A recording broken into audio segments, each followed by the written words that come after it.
مہنگائی ہے کہ کم ہونے کا نام ہی نہیں لے رہا، اشیاء خوردنوش کی قیمتیں آسمان سے باتیں کرنے لگی ہے۔ مستونگ میں مہنگائی کا جن مسلسل بے قابو اشیاء خوردنوش کی قیمتیں کم ہونے کا نام نہیں لے رہے۔ عام غریب شہری دو وقت کی روٹی کا محتاج ہو کر رہ گئے ہیں۔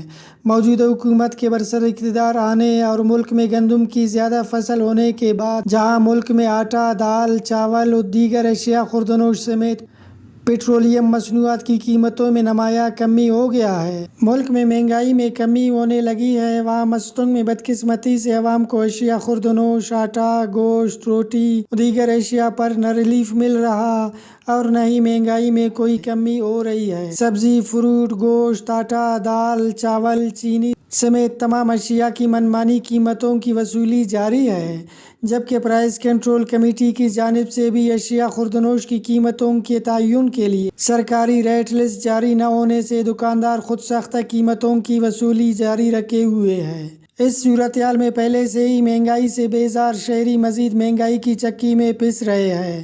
عوامی حلقوں نے deputy commissioner Mastung, assistant commissioner Mastung اور پرائس کنٹرول مجسٹریٹ سے سرکاری ریٹ لسٹ جاری کرنے اور خود ساختہ مہنگائی کرنے والوں کے خلاف سخت کارروائی کرنے اور عوام کو ریلیف فراہم کرنے کے لیے قیمتوں میں استحکام لانے کا مطالبہ کیا ہے، تاکہ ملک میں مہنگائی میں کمی کا فائدہ مستونگ کے عوام کو بھی مل سکے۔ رپورٹ فیض درانی، وش نیوز، مستونگ۔